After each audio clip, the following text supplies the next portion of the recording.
It's time once again to slip into your camo, grab your bow, and join us out in the field for another episode of the Up North Journal, presented by PSE Archery. The Up North Journal crew is knocked and ready to rock for another exciting adventure. So let's step outside and hit the trail. This episode of the Up North Journal podcast is brought to you by PSE Archery, Carbon Express, Fourth Arrow Camera Arms, Wind Scent Hunting Sense, Killer Food Plots, Seeds, Supplements, and Attractants, Cabela's, Spot Shooters, Limb Walker Game Calls, Twisted Minds Bowstrings, Hunter's Blend Coffee, Antler Action, and Family Traditions Tree Stand. And don't forget you can catch us in syndication at 2 p.m. Eastern Time on goodtalkradio.com. Welcome back to another episode of the Up North Journal, everybody. I'm host Mike Adams, sitting in the cabin tonight all alone. Danny is up north, but I got him on the phone. Are you still there, Danny? I am still here, and I am traveling eastbound. Okay, so you're still moving. Okay, so if he drops out, we know why. But right, I'm heading home, so we're you're coming trying to beat the. You're coming home. Yeah, we decided to come home because of the possibilities of the fun times at the Mackinac Bridge tomorrow, because they're closing the bridge for the Mackinac Walk.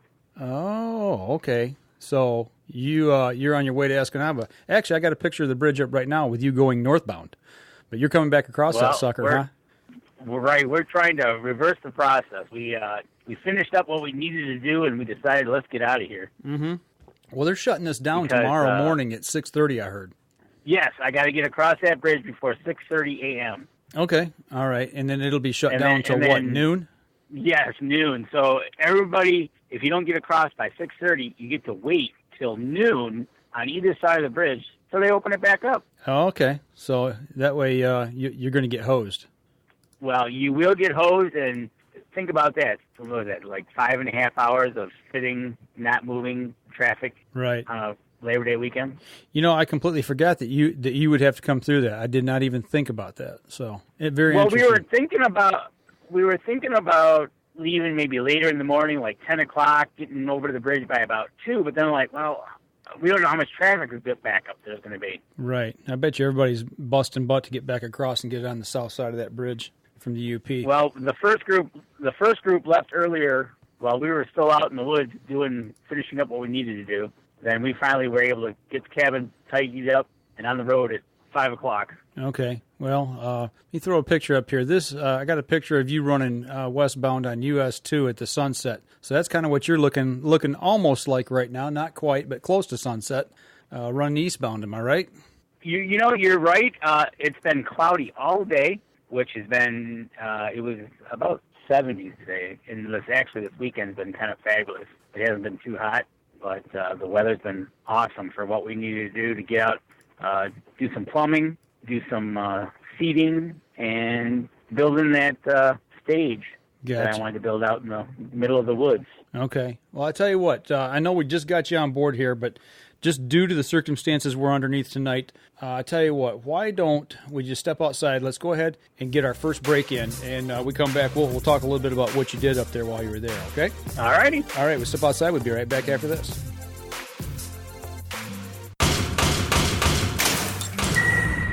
PSE Archery has reinvented the way you buy bows. From now on, you can make the most educated decision possible by basing your bow choice specifically on your shooting needs and goals. All you need to do is ask yourself, what kind of shooter am I? What do I want to achieve? PSE will help find the right category for you. So, what kind of shooter are you? Find out at psearchery.com. Killer Food Plots have been helping property owners for over 20 years create premier whitetail habitat. Whether replenishing your soil with their all-natural Organics Fusion pellets or planting a premier KFP food plot seed blend to help your deer rebuild their bodies through spring and summer while supplying the much-needed high energy during and after the rut, you can trust that Killer Food Plots family and their products will help your deer achieve their full potential.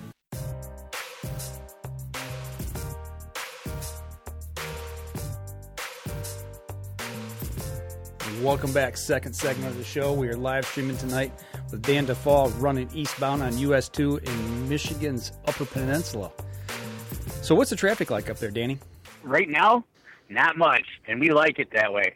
We're leaving kind of late on a Sunday night, so hopefully we're beating the traffic to get below the bridge before everybody else decides they want to come back for the holiday weekend. Okay. All right. Well, I'm going to run through some pictures here. You've been up north. You're kind of getting ready for deer season. The first picture you sent me is the UTV and somebody standing next to it doing a little work getting ready. I actually, when I first saw this picture, I said, man, that looks like Terry. And I'm assuming it is. It is. I'm like, well, wait a minute. Danny said he was going. I didn't know Terry was going up with you guys. So that's your brother there. You got all your gear laid out. Talk a little bit about what you're doing up there with the trees. What we were doing there with the trees is I had bought some apple trees, and from last year I had those fields I planted, so I wanted to add something to the property. So I didn't want to start. I got a good deal on these apple trees, and I said, hey, give it a whirl. So I had eight apple trees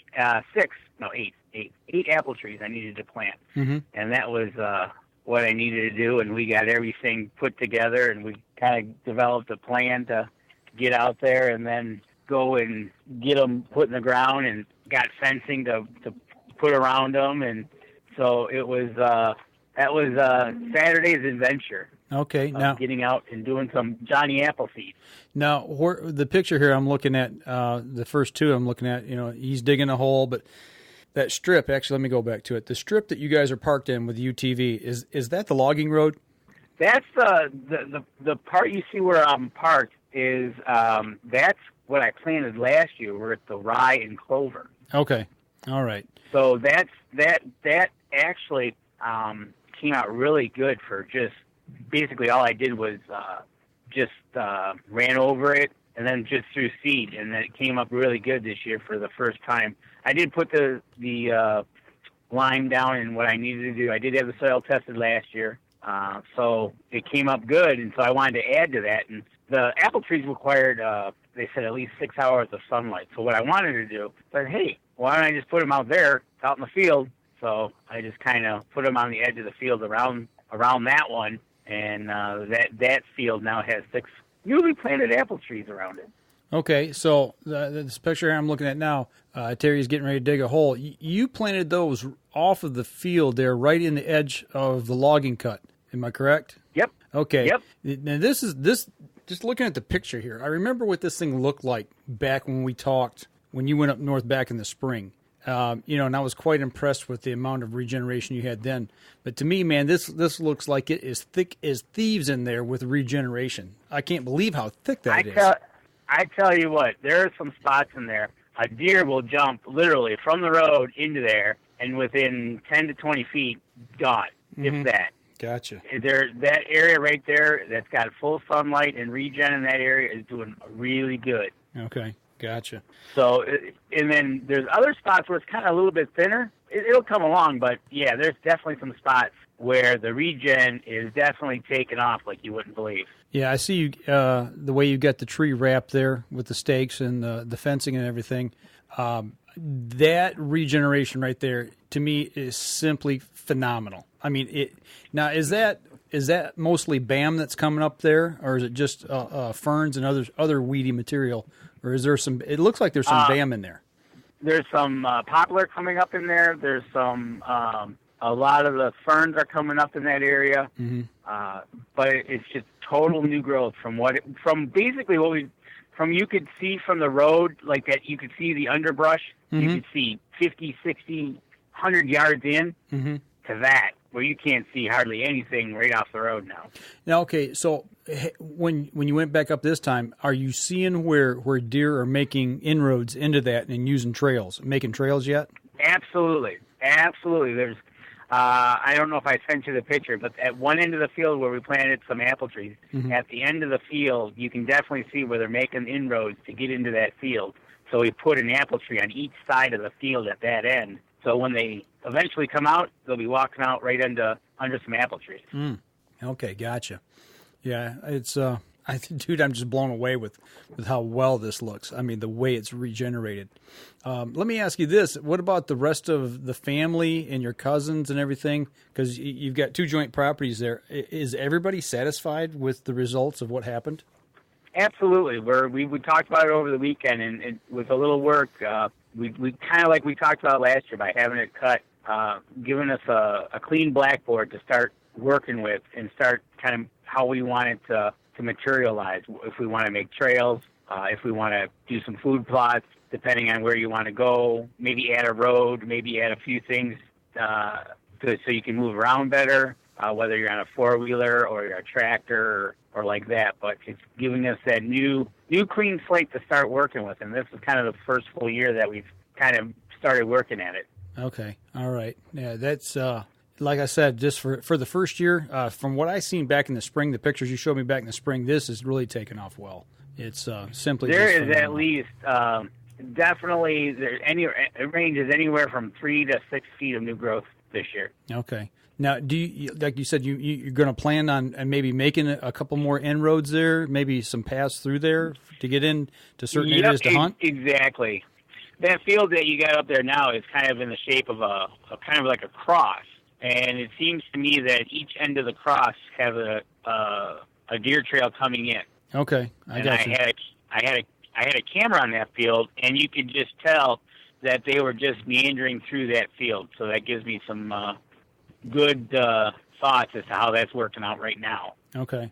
Now, when you guys started getting ready to plant these trees, you went and bought these. These are regular apple trees, or are these crab apple? What kind of trees are they? So these trees that I got, are Red Delicious apples. Okay. Got a good deal at the end of the season over at Walmart. They had them closed out clearance price, and I'm like, hey, I'm going to take them up north. It says it takes 5 to 6 years to bear fruit, so hoping that we'll find some fruit here in a few short years. Did you get any recommendations on planting, on how to plant, the procedure for planting, the amount of fertilizer, all that stuff? And if so, what did they tell you? Not really.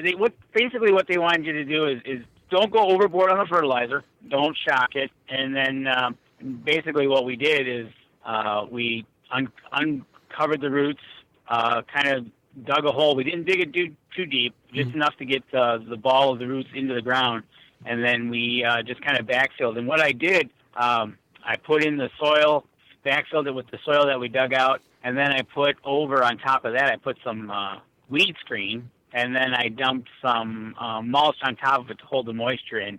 And we gave them each a 5-gallon, 10 gallons worth of drink of water, and away they go. Okay. Now, I just clicked over to the picture where you've got the fencing wrapped around it. I see something that's black there around the bottom. Is that the screening and the wood chips that you piled on top of that? Or am I Yep. That's the weed screen and the wood chips that we put on top of it at the base. And we also added a wrap around the base of the trunk in case little rabbits, mice, little guys want to try to chew the bark. You didn't want them to girdle the bark. I gotcha. Okay. Right, exactly. How high is that fencing? It looks like what? Maybe 4 foot? Is it 4 foot high? Those are that's 4 foot fencing. Basically, that's snow fencing from Home Depot. Okay. Now, how wide apart are your stakes? So what we did is basically we went about 3 feet out from the tree and went in a circle about 3 feet out around the tree. Okay. All right. So each stake's about 3 feet out from the tree, and we made a circle around it with the snow fencing. Okay. All right. Well, it looks like, hopefully next spring you guys, have some trees to go back to, and hopefully they make it through the winter. Hopefully they make it through. The deer can't get in there and nibble on them, Well, that's what we're hoping. We're hoping that they're tall. That's another reason I liked buying those trees, because they're anywhere from 6 to 8 feet tall already. Yeah, right. And I think that gives them a good enough start to get above the browse line if they can reach their neck over. Mm-hmm. I'm sure they can at some part, but it might be tall enough that it should be okay for them to keep going. Okay. Now, something else I was just thinking about, where you've got these, let me go back to this other picture here, where your brother's got the shovel, where you planted those.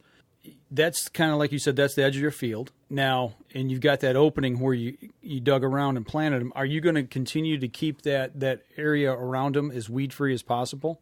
Yeah, what I'm going to try to do is every year, whether it be spring or maybe in the fall again, is I'm going to try to walk around there, maybe with the weed whacker, and just try to prune everything back to let that tree get as much availability and to grow. Keep as much moisture as possible and keep everything else from trying to choke it out?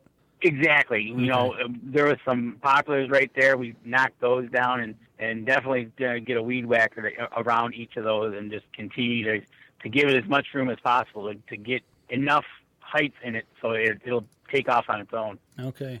Well, it sounds like that was a pretty good time of getting eight trees planted. How long did it take you to get those in?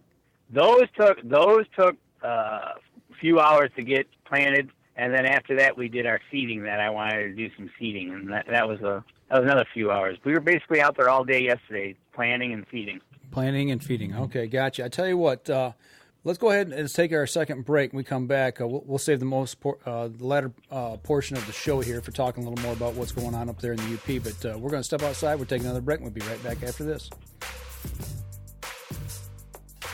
PSE Archery has always dominated the speed category. Now, the most revolutionary cam system ever to hit the market has perfected the shooting experience. Introducing PSE's Evolve Cam System, featuring extremely high let-off capabilities and the smoothest draw cycle in history. No other cam system has ever delivered this level of total comfort and total control. Experience PSE. Experience performance. Killer Food Plots have been helping property owners for over 20 years create premier whitetail habitat. Whether replenishing your soil with their all-natural Organics Fusion pellets or planting a premier KFP food plot seed blend to help your deer rebuild their bodies through spring and summer while supplying the much-needed high energy during and after the rut, you can trust that Killer Food Plots family and their products will help your deer achieve their full potential. Welcome back. Third segment of the show tonight. As you can see, I'm sitting here in the cabin all alone. Danny's on the road. Actually, Danny is eastbound on US 2 as we speak, heading towards Escanaba. So, how's the traffic? I am in the heart of Escanaba. Oh, you're in Escanaba. So, okay. I've made it to Escanaba. Okay, so we got a half hour before you lose phone signal. Probably that you'll lose me in about a half hour. Then you won't pick me up till Mesquite. Yeah, right. I got you. So we'll try to keep the conversation here rolling right along. Don Gibson says hello. Right. So, okay. So you said you did some planning up that way. Yeah. Okay. So what'd you do there for the fields? What do you got going on for the fields, and what'd you do? I got some winter rye, and then I put that out. I just basically seeded everything and anything that I could get my little hand seeder, and I could walk it. I heavily seeded that. I wanted to fill in some spots that were still dirt. I just wanted to fill it in, to get it to fill in, so it doesn't look like just a dirt patch or anything like that. The food plots that I worked, I reseeded those. There was some other stuff that I threw out as well, some mixed seeds as well, to see how that did. My cousin up here did the same thing, throwing some other seeds along with it. So we kind of gave him a smorgasbord out there, and we'll see. I was surprised last year when I did this the same time, when I went out and threw the seeds, and I came back this following year. I was quite ecstatic what I seen with the growth. So I'm hoping to see it again next year. Yeah, I do remember when you brought those pictures back. You know, we're both kind of wondering how well it really took off, and you were surprised when you got up there. That was for sure. I was shocked. I was quite ecstatic. So hopefully after this year, next year, maybe we'll do a little bit. I'll have to pull some more soil samples, see how the soil's doing. Maybe get a rototiller in there, turn the soil over. One field needs a lot of work. I need to flatten it out a little bit. It's kind of a Humpty Dumpty kind of field. It's up and down. Gotcha. Moving along here just a little bit, I just want to try to get as much in before we lose phone signal and talk about some of the things you sent me. You sent me some trail cam photos, and I've got an order of them built here that we'll talk about as we go along, and I'll let you know. You sent me a picture of this nice, healthy doe standing in front of your salt lick and corn pile. And for those of you who may not know, Danny's in the UP where it is legal to put feed out. Absolutely. It is legal. Yep. So looks like you got a nice, healthy doe there. So what we got there is a good sign. That doe, and actually I got 4 cameras out. I pulled cards on 3 of them, and easily about 10,000 pictures later, I see some healthy does. Okay. I see them having fawns. I'm seeing them having twins. It's really good sign. Okay. Now, can you tell, are most of your your does, are they older? Are they younger? Can you make any judgment call on that? Yeah, there's the matter of fact, this is as we were leaving today, an older doe came in with twins, and she came walking right in, like she knew what was going on there. So I think she's been around a while. There's some younger ones in the area, but it's a good age mixture that I'm seeing between the older does that I can tell and the younger ones that are either by themselves or having singles. Okay. Let me ask you this: the ones that you saw on camera, or maybe you've seen personally, that have twins that appear older, can you tell? Are you able to tell if those fawns are doe or bucks, and are you able to tell if the ones that had single fawns, if they're doe or bucks? No, I really haven't looked at it that closely yet. The fawns that I saw today, I really couldn't tell. Okay. But I can always go back to the photographs and kind of study them a little bit better. But right now, no, I haven't been able to tell. Okay. All right. Well, let's go to the next picture here. That you've got it's a nighttime photo with a buck coming in. Looks like 1, 2, 3, 4, probably a 7-pointer, or maybe he's sprouting a second brow tine. It's hard to tell there. Right, exactly. Now he's probably going to be the 7-pointer. One thing we did notice on our trail cameras, we got some really good growth on. We got a 6, a 7, and an 8-pointer that are in the area. And compared to what we've been seeing in the past with the spikes and the 4s and the younger deer, those are really nice bucks to see in our area at this time. It was kind of hard to not see them in the area, and then all of a sudden, you'd be out hunting, and then all of a sudden that would happen. But right. We got them on trail camera since July and August, and that picture you saw there was from Thursday night, I think, or Friday night, probably Thursday night. The 30th, yep. Yeah, August 30th. Yeah, so that's the most recent pic we have of him, and for our area, that's getting to be a nice buck. Okay, now, you can't really tell in this picture. I mean, if I had to guess at this buck, he looks a little narrow. I mean, it's real hard to tell on this photo, just the way he's turned. But is that a 2.5, or is that a 1.5-year-old buck? I'm going to go with a 2.5, possibly on the outside of a 3.5, but more likely, typically we see the 2.5s that are at that stage. Okay, all right. Just wondering, if you were seeing some good antler growth out of your 1.5-year-old bucks, or if this was, more of that 2.5-year-old age class. And what you're used to seeing up he's there. Probably he's probably a 2.5 for sure. If that's the one from last year, but we had a 6 that we seen but was never gotten. So I'm pretty sure he's a 2.5. Okay, all right, fair enough. All right, now the next one that we're going to, this is, when I first saw this one, I was like, okay, what in the world? And I'm assuming this is our famous sandhill cranes that like to fly through and ribeye in the sky? It is. They've been around, and I've got several photos of them in a couple different fields. Mm-hmm. That we have a resident couple, I guess, that stays in the area. They were flying around the last couple of days, but yeah, they comes walking in and pose for the camera. I've never paid that close of attention to them. I see them, it's like, yeah, there they are. Nothing I can do. I can't hunt them. But I didn't really realize they had the red patch around their head on the eye. I just never noticed that. They are actually a pretty cool looking bird, but I'd still like to try one. Yeah, I would too. I bet they're tasty. They call them ribeye in the Absolutely. sky. So, and, right. So yeah, they've been out and about and probably getting ready to head south. Gotcha. Well, now the next photo, we're going to stay in the bird category here. Nice hen here with some poults. 1, 2, 3, 4, 5, 6, 7, 8 poults. Now that I'm excited about, because between the bears, the coyotes, and the wolves, to have her have that many number of poults, I think is good, and for also kind of along with that to see the number of fawns we're seeing, they're getting past the predation point. Right. So yeah, I was like, I said, I know why you sent me this, because you don't have a lot of turkey up in that area. We do not. In our local area there, we do not. Now, other parts of the county, yeah, there's definitely more birds. Mm-hmm. But for us to have that's really cool. And then for what you see there's got to be some toms in the area. There's no doubt about it. Yeah, exactly. Yeah, they just don't lay eggs and they hatch without having a few toms around.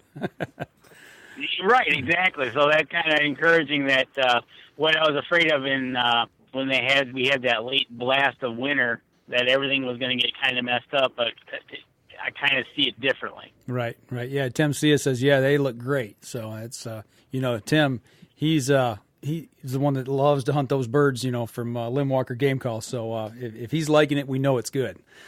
Absolutely. And driving in here, we've just seen a lot of turkeys. And actually, we just seen one that had little ones that couldn't have been. If they were a month old, I'd be surprised. They were little fur balls. Okay, so had a late clutch. Yeah. Okay. So that's kind of all right. Shocking, really. Okay, I kind of jumped over here a little quick to this bear picture, but you got a little bear coming into the Salt Lake here. It's a nighttime photo. Just a single bear, just a little guy. Yeah. He's kind of hugging that salt block, isn't he? Yeah. It's like he wanted to take it with him, I think. Well, he tried. He dragged it off about 2 feet from there, then the next picture, and he was coming in, so he was kind of messing with the salt block, kind of laid around. Well, and then we got one here at night with a mama and 2 cubs. I mean, these are cubs. Well, the first picture we can see. Okay, let me flip over to the next picture. There's 3 cubs in the second picture. That's the same one, then I take it. Yep, the same that's size. Her. That's about 75 yards as the crow flies from the cabin. Okay, so she's got 3 cubs where the one's standing up on its hind legs. That's kind of cool. You can see them. Yeah, that was a great picture. So you've definitely got some bear in the area, and I tell you what, and I got one here.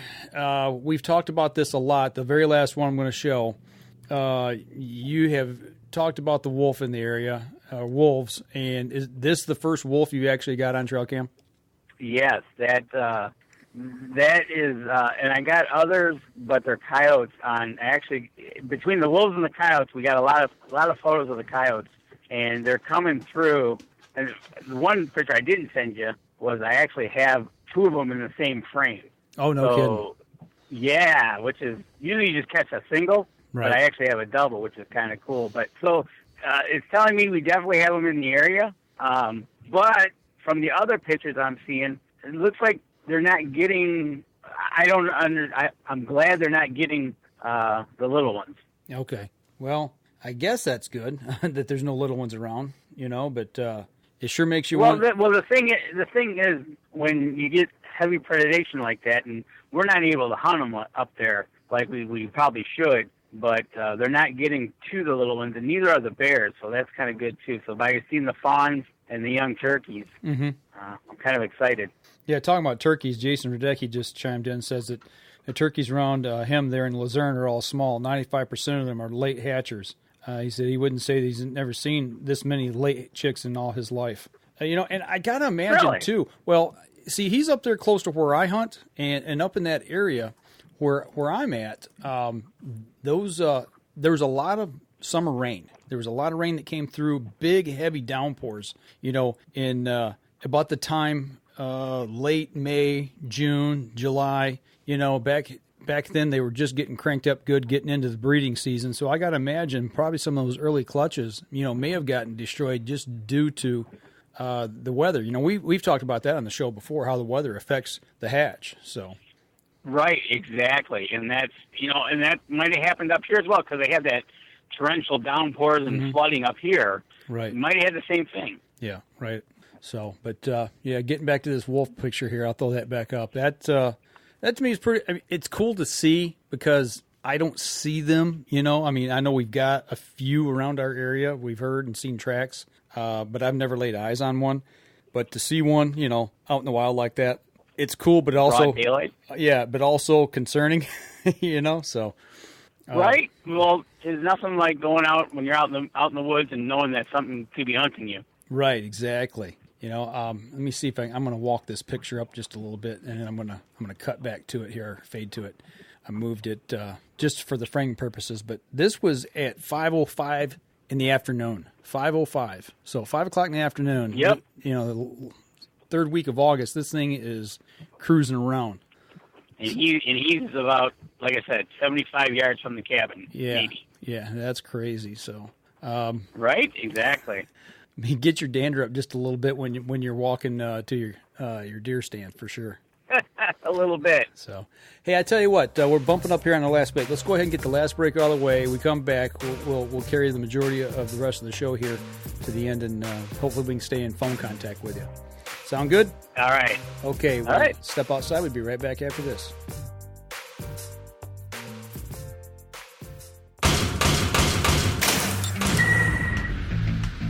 Acceleration is part of PSE's DNA.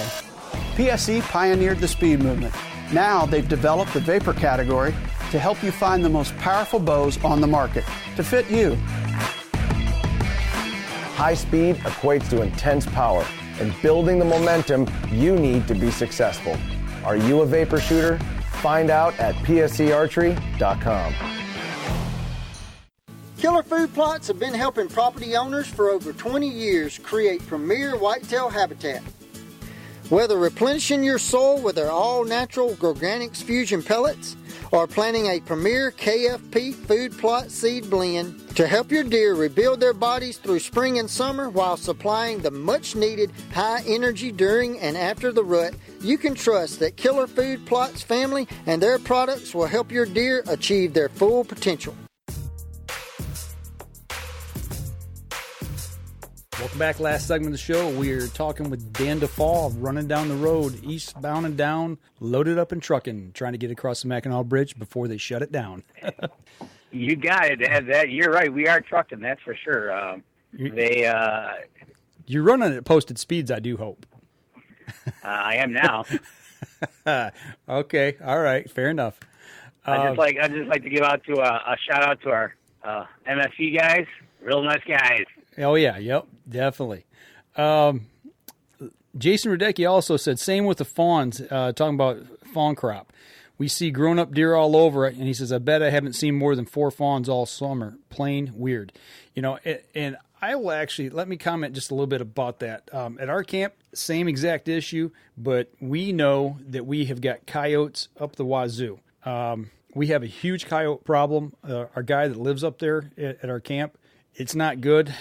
He's seen a lot of fawn mortality where, it looks like predation. So we're really concerned about our fawn recruitment for next year. So I'm hoping that we don't run into a problem where we see an entire age class just about wiped out because of this, because they are wreaking havoc. And, I don't know, Jason, it might be the same issue there where you're at, because I know you're not real far away from where I am. You're just down the road a piece. So, let me know, chime in if you think it's predation where you're at. So, but, speaking of the fawns, on camera, I've got, I can tell by the spots as the months went on. I think, how you talked about how having multiple ruts? Yeah.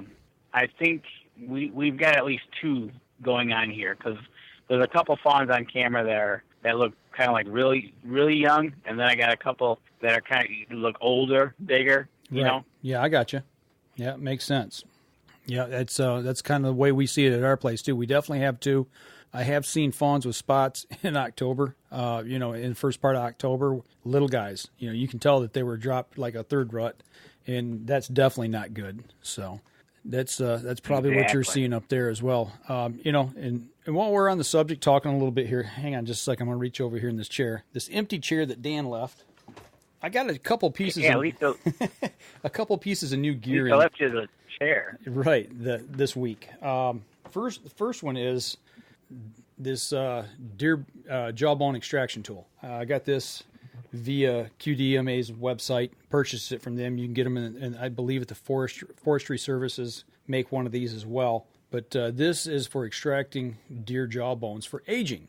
And this is something we're going to do with all of our deer this year and make sure that we get those taken care of. Once we get those out, we take and number them, tag them, put them in a fish basket, hang it up. That way, the insects will eat the meat off of the jawbone. That way you don't have to worry about scraping them completely clean and all that. You can get them clean, but, we're talking about the little fine stuff.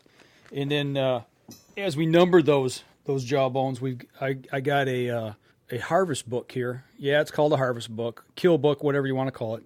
I didn't name it. It is what it is. But this way we're going to log all the deer that we take this year and keep track of them. We're looking at we number the jaw bones, and then we correlate that number with a deer number here in the book, the date it was shot, the hunter who shot it, the sex of the deer, the age, which we'll get from the jawbone from our habitat management consultant. Will do that for us. Then we'll have weight in pounds. We can either measure live weight or dressed weight. And I actually just bought a new digital scale for our camp for that to use on our buck pole. Antler points left and right, inside antler spread, left beam circumference, right beam circumference, left beam length, right beam length, and then if it's a doe, if it was in milk or not, and then any comments. So once you start putting this together, each season you can start to really get a handle on what you're taking out of your herd. It starts to give you a story as to what's going on, right? Absolutely.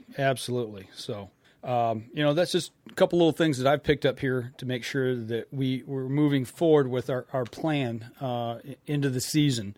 And, we get our fields planted, then we get some trail cams out, get our trail cam survey, figure out what we're actually going to take this year, and then put the plan to action, so to speak.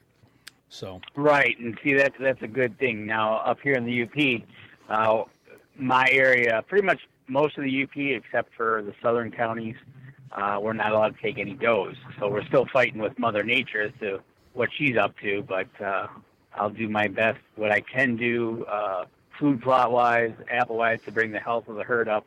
And usually you're kind of hunting with my trail cameras, really.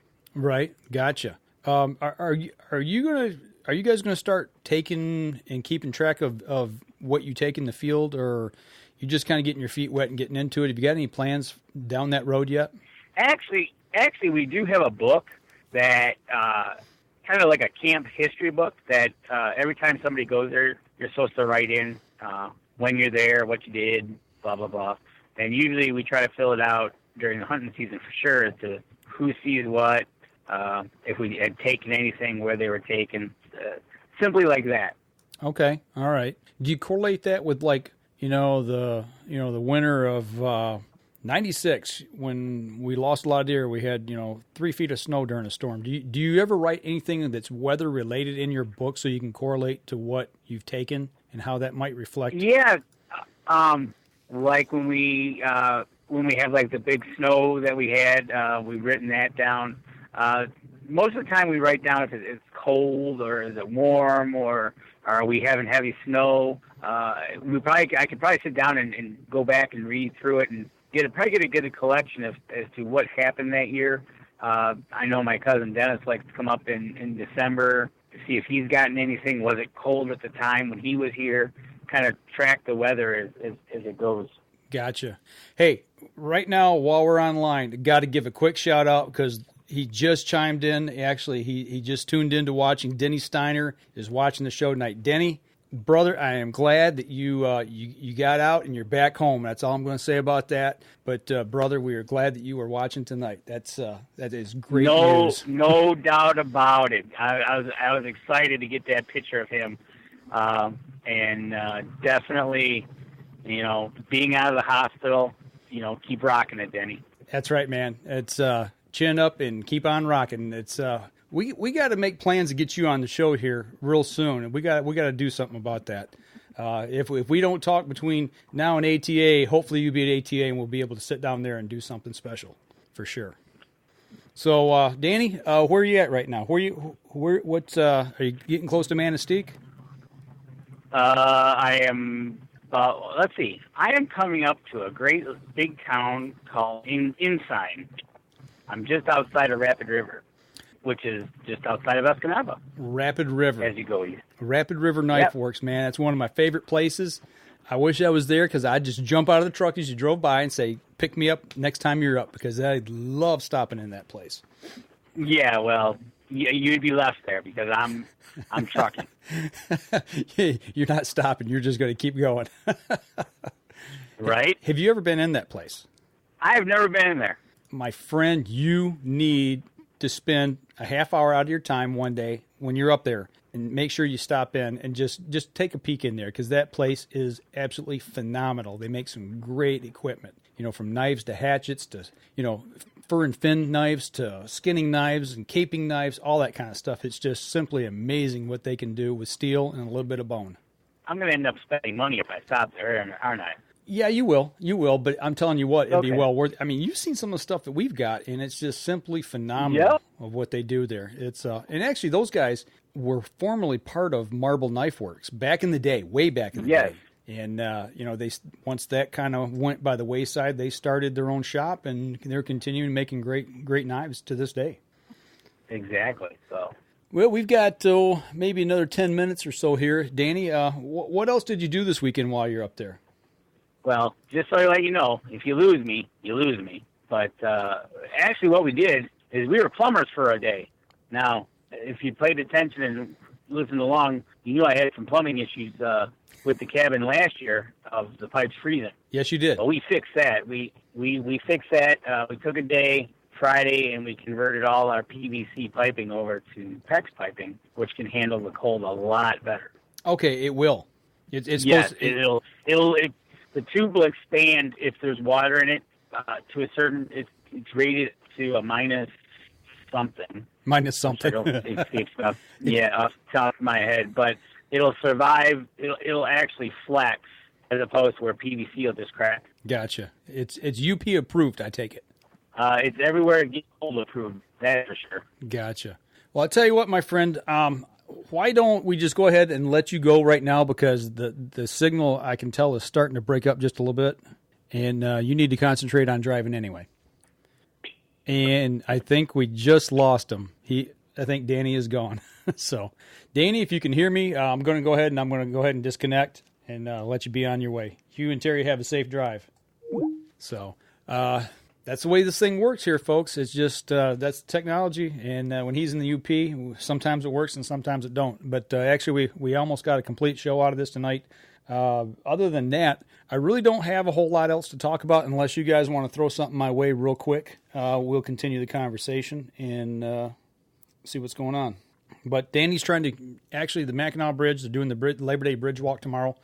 And what they do is they shut that bridge down. It's across the Mackinac Straits, 5 miles long. And it'll be shut down at 6:30 a.m. in the morning, and it will not reopen again until noon. So for 5.5 hours, that bridge is actually shut down to traffic. So if you can imagine I-75 on the busiest holiday in northern Michigan for the year being shut down for 5.5 hours, you can just imagine the backups. So that's what they're going to be dealing with. And he's trying to get back south of the bridge, get back home tonight so they don't have to deal with that. But that's just the way it goes here in Michigan. So other than that, I don't have much else to talk about. I've been busy at work all week. I've been going through a lot of automation training at work, and it has been taking my time, 14-hour days. So I've not been shooting my bow. I've not been looking at trail cam photos. I've not really been doing much of anything except sleeping, getting up, going to work, coming home, sleeping, doing the same thing over and over again. But that will change this week, hopefully. Plan on getting out, shooting the bow a lot more, getting ready for the opening day of, or the opening weekend of archery season here in Michigan. So, but other than that, the only thing I did really got the book, our harvest book that I've been waiting on to come from QDMA, and our deer jawbone extraction tool. So I'm happy to get that in.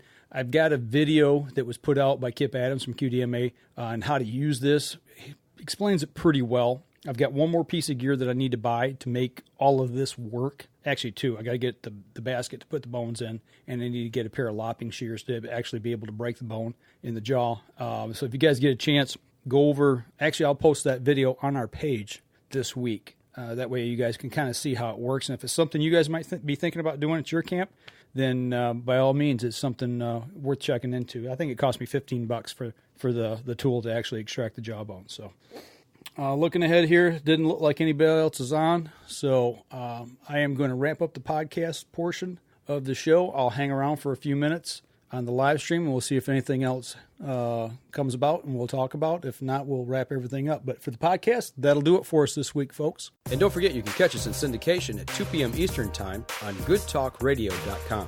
This episode was brought to you by PSE Archery, Carbon Express, Fourth Arrow Camera Arms, Wind Scent Hunting Sense, Killer Food Plots, Seeds, Supplements, and Attractants, Cabela's, Spot Shooters, Limb Walker Game Calls, Twisted Minds Bowstrings, Hunter's Blend Coffee, Antler Action, and Family Traditions Tree Stands. Thanks for listening, and join us again here next week. Until then, remember, as we always like to say, if you're out on the water or in the woods, shoot straight and be safe until next week on the Up North Journal.